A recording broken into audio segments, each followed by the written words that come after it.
Welcome to New York Institute of Technology's podcast, The Scope. Produced by the College of Osteopathic Medicine, our episodes focus on the medical school experience and how it helps shape future physicians.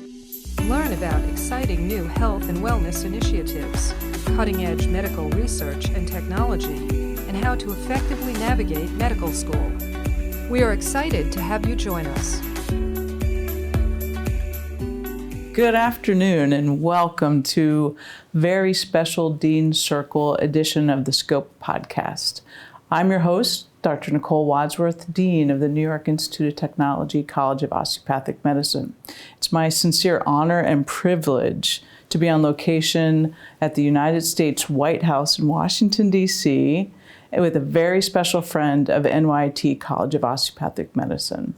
Please welcome retired Army Colonel, esteemed NYT alumnus, advisory board member, and United States physician to the President, Dr. Kevin O'Connor. Thank you. Thank you so much, Dr. O'Connor. Thank you. Honor's mine. Today, our conversation with Dr. O'Connor will include highlights and insights regarding his extraordinary medical career, as well as his White House appointments, beginning in 2006 and spanning 3 presidential administrations. We'll also discuss Dr. O'Connor's vision regarding the practice of medicine, military medical care, medical education, and how future physicians can best prepare themselves during this dynamic time of technological advancement, innovation, and change. Thank you, Dr. O'Connor, for meeting with us today. I'm truly honored to be here. Thank you so much for your generosity and your extraordinary hostmanship, taking us around the White House today and the Eisenhower building. It's been truly an incredible experience. And lunch was amazing, too. Before we start our conversation, I'd like to provide our listeners with a few highlights from Dr. O'Connor's amazing medical career. As a U.S. Army family physician, flight surgeon, hyperbaric medical officer, and medical educator, Dr. O'Connor has served in clinical, academic, leadership, and operational assignments throughout his incredible 30-plus year career. Hey. So Dr. O'Connor, I'm going to kick off a little bit. Why don't you tell us a little bit about your educational journey that would help the listeners understand where you've been? Sure. Well, I public school education. I grew up in Tinton Falls, New Jersey. Went to Monmouth Regional High School. Had a great time there. From there, went to St. Bonaventure University undergrad, and gave me a good, broad Franciscan-based, education. That I think was really formative. Small school, only about 2,000 students there. My wife teases me that, my sister and I were like half the population. But I had a great time at St. Bonaventure, learned a lot about life, which I think is way more important than learning about books. And then from there, discovered this New York College of Osteopathic Medicine, now NYT. When NYT realized that their biggest college was getting them no marketing abilities. Nobody knew what an ICOM was. So I get it. And so did that. And then I was on an ROTC scholarship undergrad and an HBSB scholarship for medical school. So I paid for school, was through the Army. And the deal is they pay for school, you owe them time. And so I knew at that point I owed them 8 years. And so I was looking forward to military residency. And then I ended up getting a civilian residency at the Mountainside Hospital in New Jersey. I did a third program called the FAP, the Financial Assistance Program, through the Army. And so I ended up coming in as an 03 under 2 in rank, less than 2 years, owing 12 years. And but in my mind, they paid me up front. So it was a good deal. And so I started down at Fort Bragg. Ended up having, Craig, started to mention there a bunch of different jobs. In the beginning, I was in the clinic. Then I started teaching in the residency program, and from there got into operational medicine, the 82nd Airborne Division, then small special missions unit, and known colloquially as Delta Force. I was the deputy surgeon and the command surgeon there, and that's when the global war on terror kicked off. And then from there out to Fort Carson to do after command at General Staff College, and then I ended up having a fateful consult, and a couple steps later, I ended up here at the White House for during the President Bush administration. And then I was going to do 6 months with then Vice President Biden, and that didn't work out. And so I ended up doing the whole 8 years with him. And then I retired. I had a plan, and here I am again. So, yeah. Wow, that's phenomenal. So I'm going to go back to something that you shared. Can you tell us more about the fateful consult? Yeah. The way it works here is we have one guy who's what we call the P2P, the physician to the president. And then we have, back then there was 6, now we have a total of 10 of us that are White House physicians.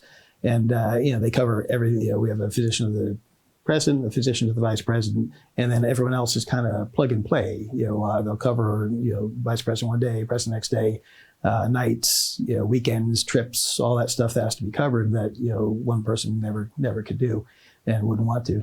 And so it's a great team. And so at that point, I was one of those plug and play guys. So I think I covered President Bush maybe 2/3 of the time, Vice President Cheney, 1/3 of the time in the beginning. But before that, I was at Fort Carson. I was their chair of family medicine. And I had a buddy of mine, Dan Parks, was here as one of the White House physicians. And General Tubb, I think, was the physician of the president for President Bush. And so Dan called me and said, "Hey, do you still do that, that osteopathic stuff, the back stuff?" Because I had kind of gotten a reputation for that when I was in special operations, because the equipment, it's lightweight, it's self-propelled, it's thermoregulated, and so, whether it's a desert floor or top of a box or an actual table, you can manipulate it, and soldiers like that. And so I said, "Yeah, Dan, I still practice the black arts. I still heal with violence." And so he said, "Well, I got somebody I was hoping that you could see." And so I said, "Sure, I'm off on Monday. I'll come on up and see you." The president was going to be in Denver, and I was in Colorado Springs. And so I went up, and mostly I was honestly looking forward to seeing my friend Dan and having a beer. I assumed he had some Secret Service friend or somebody like that. It ends up that the patient was President Bush, and I can see that because he talked about it. Otherwise, I would worry about privacy. But he made actually quite a show of it. In due course, my nickname originally was Bone Crusher. But he was not shy about letting people know he liked getting this done.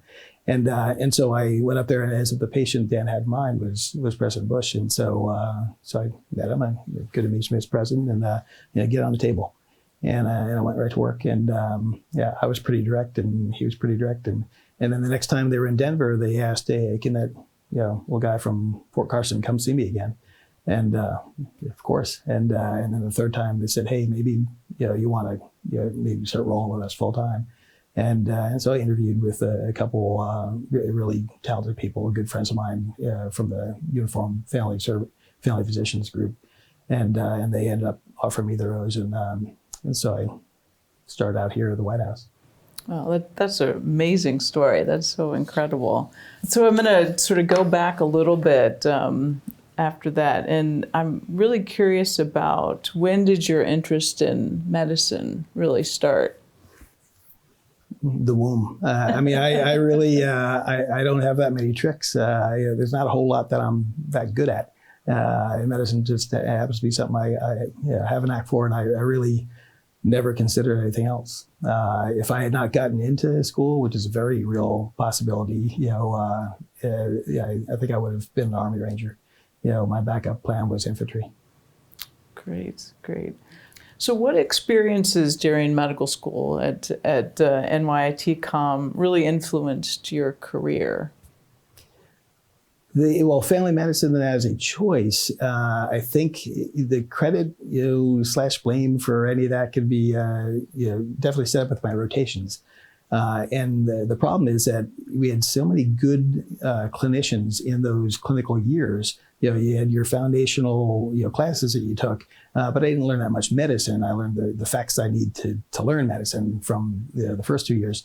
And I think one of the strengths of NYIT-Com that hasn't changed is we don't have our own hospital. And I think that's great because it forces you to go out in the world and see a lot of different medical enterprises and have an unbelievable stew of attendings. And residents, and different schools. And so my training was throughout Brooklyn and Queens and, a whole bunch of different hospitals. And I think the problem is that I liked everything, and so I didn't find anything that I loved so much that I was willing to give the other stuff up. So that was part of it. And I really think that the model of that kind of education led to that, because I got to rotate with all kinds of specialists who really liked what they were doing. And they weren't just gurus in that one medical enterprise. And so, every time I did a rotation, and I recommend to my students today, if you're doing a rotation, you should really envision yourself, is this the life, not the job, is this the life that I want to lead? And I advise them, look at your attendings and see if they seem happy. See if they seem fulfilled. And that's a big clue. And then at the end of third year, when you've done your rotations, go back to your family, to your friends, people that have been around you, and just ask them to reflect. To say, hey, when was I okay to be around? When did I seem happy? When did I seem like a kindergartner? And when I say that, when the kindergartner comes home from school, they're just so excited to be learning something. They can't wait to tell you about their day. If you ask your friends, your family, your parents, whoever, when was I like that? When did I want to share my day with you? Or when was I pretty miserable? That's probably going to tell you what your specialty should be. That's phenomenal advice. And I hope medical students can hear that. Training in community-based settings, and that's my bias, certainly. I think those are some of the best training opportunities. And I love the advice about having your family and your friends reflect back to you when you seemed happiest. When was I like a kindergartner? Mm-hmm. That's wonderful. So working in the White House, really amazing. We've been walking around today, seeing the incredible sights and the architecture. Everything is just it's sort of awe-inspiring for me. What's your average workday look like? Yeah, definitely no average. The biggest secret that I would have, I'm in my 14th year of my 3-year tour, so I guess I cannot figure it out. The biggest thing I think is the day that you're walking around here and you feel like I belong here. You don't. We're stewards. I can smell that in other officers in the first hour or so. If you think that you should be in these halls, you should not be in these halls.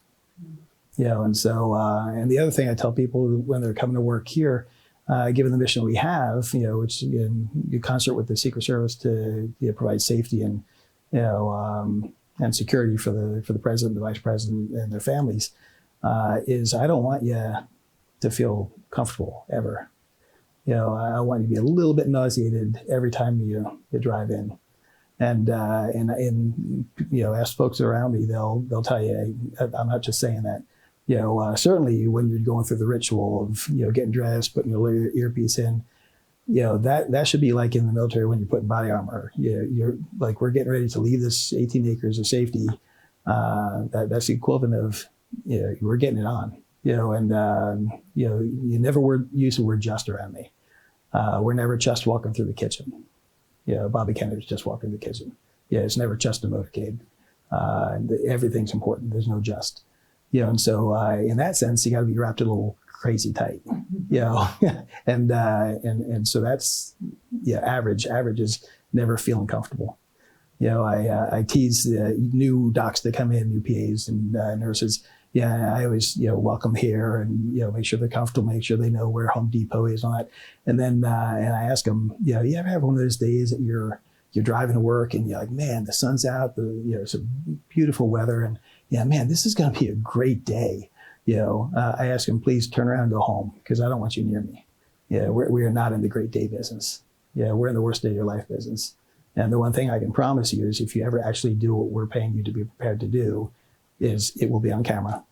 And literally the whole world is going to second guess how you did it. So no pressure. No average, sounds like. Yeah. So looking back on your military medical career, is there a specific time or event that really stands out as an exceptional period of growth or learning for you? Well, physical growth, definitely retirement. But no, learning, shoot, yeah, every day along the way. I mean, the best opportunities for growth were the bad days. I always, when I do a promotion ceremony at the end, I think it throws the families off a lot. But I always say my one wish for you is adversity, because that's when you're going to define yourself. If you always have great, easy day, you always have great weather, people always like you, you never have to make a call that's controversial, you're never going to define yourself as a person, as an officer, as a man, as a woman. You just won't define yourself. And so how you define yourself is how you take your lumps. But if you don't get punched in the face, you'll never know how to do that. And so I'd say, the tough days were the formative ones. That makes a lot of sense. Yep, a lot of learning happens when you make a mistake or things don't go your way, for sure. Yeah, I make like 10 a day, and so I learn a lot. Yeah. So thinking about, just the dangers, and I know you prepare for the worst case scenario. That's always on your mind. And you want to be prepared, but you don't want it to come. Can you offer any advice on how to sort of maintain yourself during those times, but, move forward in a positive way? Keep smiling. I always tell people we have to be working, but we don't have to be sucking. That's a choice.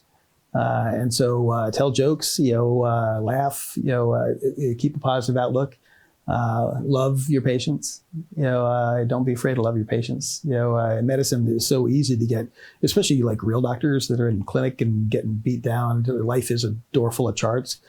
I mean, that's easy to get burned out. And, back when I was a real doctor doing that stuff, the way I got through the day is every time I closed the door, that person in front of me was my only attention, and I'd get to know them. I mean, what kind of job in the world is it that you get paid to make friends?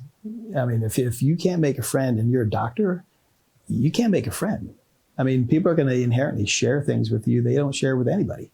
And you're going to help people. It'd be hard to go through a day and not help people meaningfully, and that's just if you're doing the bare minimum. So if you do a little bit more than the bare minimum, actually allow yourself to be part of this person's life, and maybe even let them to become part of yours, and actually become friends with your patients. That's not hard, because then you're only taking care of your friends. And so I say, look, you're going to have all these people in your training that tell you, maintain separation, professional guarding and all that. Don't be too close to your patients. And I say this a lot in commencement addresses. And so spoiler alert, I'm going to say this if I ever do a commencement address. But it really is my philosophy in life is that don't be afraid to love your patients.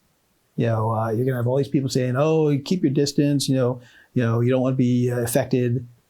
Of course you do. You should be affected. Now, you should not be incapacitated. If something bad happens to your patient, you don't want to be the person over in the corner sucking their thumb and crying, but you should take on small portions of your patient's suffering.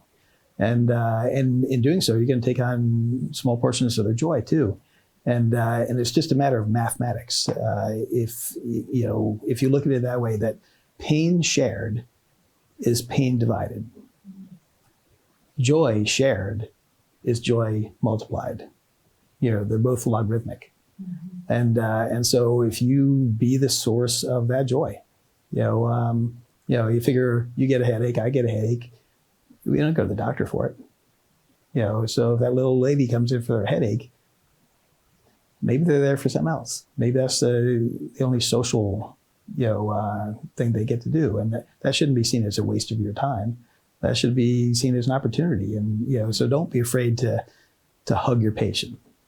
That's ridiculous. What if that's the only hug in that patient's life? Right. Well, good. Again, great advice. As an emergency physician, I learned early on in my training that it's their emergency. And although I watched emergency physicians get frustrated about why somebody might be there that day, taking on that attitude really changed my practice life. So Sure. great advice. Many of your publications and public speaking engagements have addressed point of wounding care on the battlefield. Can you tell us a little bit more about that?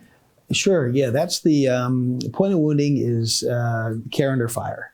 And so it's the point at which the patient sustained the wound, and so very likely the fight is still going on. And so the things that might be the right answer if you're in a well-lit room with no threat are definitely not the right answer when you're in the dark in the middle of a firefight. And so, we, many years ago, formed this committee, Committee on Tactical Combat Casualty Care.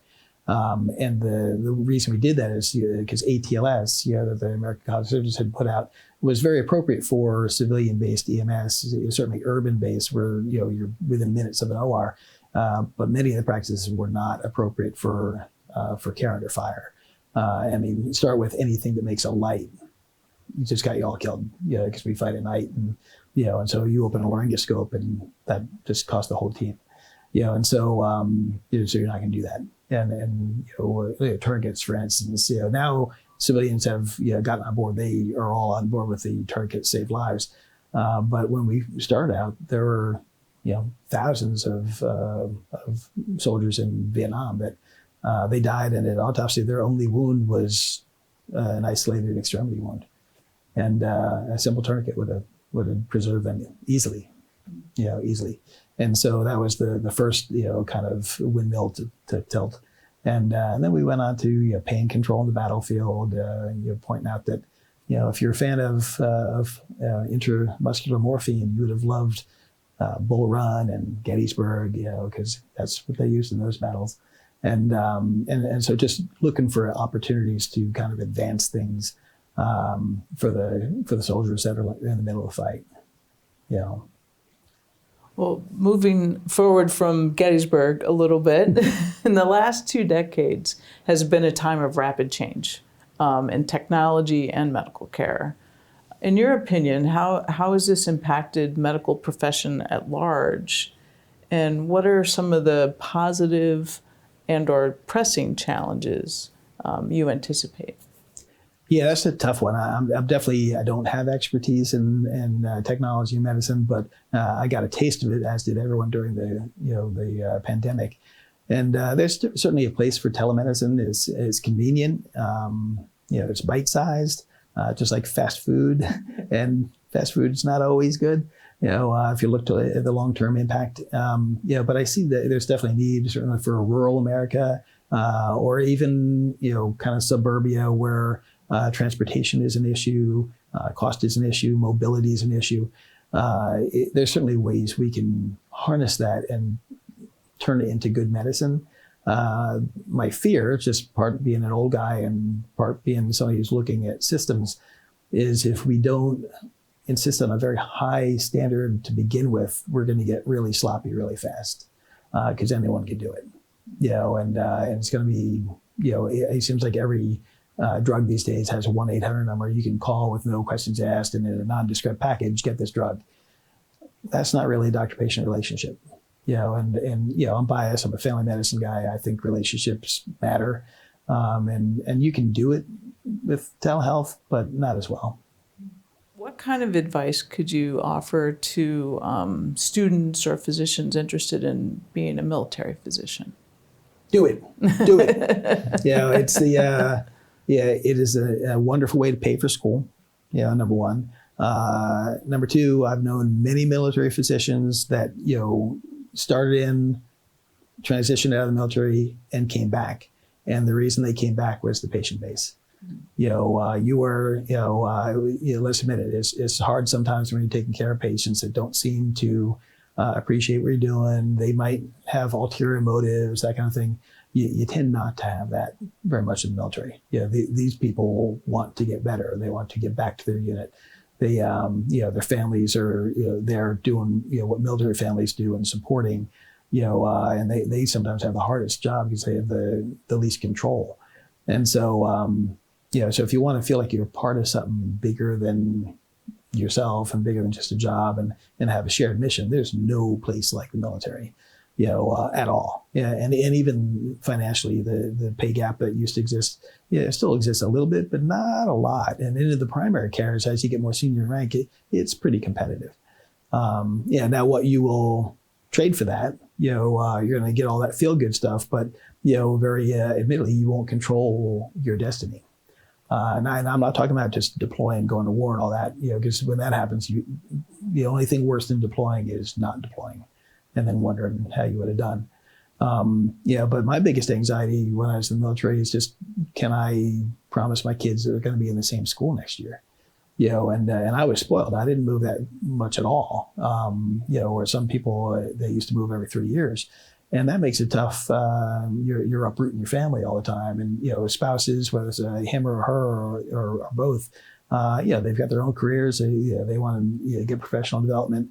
I know my wife is a speech therapist, so it was great that she could stay home when, the kids were young and needed her to do that. And we had the privilege of getting to do that. But it's also something that if we move, she could, get a really good paying job wherever we went, but not everyone has that luxury, and not everyone marries someone who's willing to be along for the ride. And raise your kids when you're working all these hours. And, I was fortunate in that sense. Wonderful. So as a medical educator and physician, are there any specific insights you might offer to medical students as they prepare to be the physicians of tomorrow? Yeah, I would say take care of yourself first, but I'm not great at doing that. I think a lot of us preach that and we don't all do it. But I would definitely say don't forget where you came from. Don't ever forget, and if you start to enjoy success, however that's defined, or prosperity, do not forget where you came from. Too many people do that, and don't forget why you went into it. We see these medical students when they're interviewing, and it's all some version of, oh, I want to help people, I want to make the world better. And of course you have to say that. But there's got to be an element you meant it at one point. It's too hard to do just for the money, because there's better ways to make more money. And so be altruistic, be a sap, be vulnerable. I think if you don't give authentic vulnerability to whatever you do, who are you? You want to be a person first. And so if you're having a hard time, share that with your peers, and people want to help you, and so I'd say, be your authentic person, and be the person that your parents or your grandparents or whoever raised you raised. Because your name, that's the only thing you have that you have to be a steward of your entire life. And so, if things go wrong, don't go with them. It seems like just a saying, but, I've had opportunities, things go wrong, just don't go with them. Because if you do, you have secured your Wikipedia entry forever. So that's as far as just kind of moral standing and happiness. But as far as concrete advice is seek guidance and let somebody know that you want to do something. Another staple of any, kind of grand rounds or keynotes or talks that I give is I remember one guy, Colonel Alan Chanishevitz, and he was a guy a few years ahead of me in family medicine. And I was down at Fort Bragg, and I was engaged, but Chris was still up in New Jersey. And I was at Fort Bragg, which is, home of the airborne, home of special operations. I wanted to get there. And so I had time to kill at night. And so they've got these things called boxing smokers, where they basically take these young paratroopers, put gloves on them, and with or without any particular training, put them in the ring, and they start slugging, and it's glorious. But I looked over and I saw this person seemed to be a ring doctor, and I figured, all right, introduce myself. And so I went over and I did. And he said, hey, why are you here at Bragg? And so, well, someday I'd like to be in the 82nd, as an actual paratrooper. I'm not sure how I'll ever do that. And he said, well, you should probably talk to the division surgeon. And I remember thinking, the division surgeon of the 82nd Airborne Division, like, how am I going to get an audience with him? And he looked at me and he's like, you're talking to him. So then I'm like slowly coming to parade dress, because he was in a PT uniform, no rank. I didn't know who I was. And he said, no, go back to being comfortable talking to me. And he said, the best advice that I've ever received. He's like, Kevin, people are fundamentally decent. They want to help you. But if you learn nothing else, learn this from me: express the interest. And so that's the one thing I would tell anyone is express the interest. All right. If you want to do something someday, you gotta let somebody know that you want to do it. Because if we have a student or a resident, how do we know that they want to do a fellowship, or they want to do whatever, or they want to do locum tenens? We're both in positions to help them do all those things. But if they don't tell us, how are we going to help them? And so express the interest is probably, if I had to say there's one nugget of pearl of wisdom as far as quote unquote advice, that's it. Express the interest. That's great advice. So I'm going to change gears a little bit, and you touched on this about taking care of yourself. So what are some things that you do to take care of yourself and address well-being? And I was better at when I was retired. I transitioned out of the military. They tell you don't say the word retired because it implies you're not working as hard, which is never the case. But people do retire from the military. But when I transitioned from the military to civilian, worked down at GW, a great job down there. What I did have suddenly that I had not had in 22 years of active duty is weekends. That was kind of neat. Holidays. As a physician, you don't always get those. And had a little bit extra, income compared to before because I had a pension. And so the one part of prosperity that I allowed myself to enjoy is I joined a boat club. Oh. Various dumb things I've done in life. That was the smartest thing. Is I live near Annapolis, and is great boating capital. And every one of my friends who owns a boat said, Kev, whatever you do, don't buy a boat. If you want to, just go to the end of the pier and like once a week, take like $400 and throw it in the water. And you will get more satisfaction out of doing that than owning the boat. And so I'm like, okay, enough people have told me the same thing. But then I discovered this new business model of joining a boat club, where I don't own a boat, but I have about 40 or 50 of them at any given day I could use that you reserve. And so, the way it works is you pay a little bit of, like any kind of club, upfront money. And then it's just, kind of a monthly fee after that, like a car payment. So not exorbitant, but not nothing either. Certainly blessed that I can do it. But the motto of the club is it's about time. And so the way it works is you go down, the dock hands help you get your, people and your cooler on the boat. Then, you go do your little boating activity, and then you come back and you tie up and you toss them the keys and you walk away. And so that's kind of cool. And they train you up, obviously, because they're boats. They want you messing them up. And so I do enjoy getting out on the water every once in a while now. That sounds fantastic. Yeah, something you can do with the family. Mm-hmm. I wasn't gonna start golf or something like that. It would take more time away. Even when I was in the busy, like kids were young phase. My wife and I, all three of our girls dance, and they were in competitive dancing. That was kind of like their sport. And I wanted a hobby. I'm like, I don't really have a hobby, and I don't play golf. I don't play cars. I don't, so I took up photography because there's something I could do with the girls, and so I then had to teach myself, the basics of like, okay, I'm in a dark room shooting a brightly lit stage with girls that are in action, and and there's hot spots of different lighting on stage, and it was challenging, but it's something I could do that put me into family life, didn't pull me away from family life, because as physicians we are kind of challenged to come up with those minutes to hours anyway, and so that's just one way of enhancing it. That's great. Yeah, finding that balance. Yeah. Then one thing is you do have to have one thing that you hold sacred. And for me, it was if the girls were on stage, if they're performing. I guess I missed plenty of Christmases, missed birthdays, missed plenty of things. But the one thing that I held sacred, and that the president made me hold sacred, is if the girls were on stage, I would not be doing that trip. And that's something that he's big on. You got to choose something that's sacred and stick to it. And so that's the one thing I'm proud of. That's great. So, it's the last question. After you're completed this tour, if you will, what's next? I have no idea. I have no secret to success, because it's argue whether I have success now or not. It's I'm busy, but I've never had a plan. Each job along the way, I've just worked really hard to kind of kick butt at what I'm doing, and then just have the push the believe button that someone's going to notice.